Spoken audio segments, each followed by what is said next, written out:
extreme west in a province called Xinjiang, where the Uyghurs live, a Muslim people.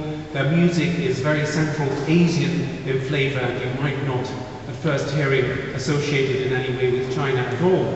So when you're listening to this music from, let's say, a remote part of China, thousands of kilometers from Beijing, then you're still perhaps listening to the roots of a great deal of Chinese music of later periods. So please warmly welcome, without further ado, the London Uyghur Ensemble.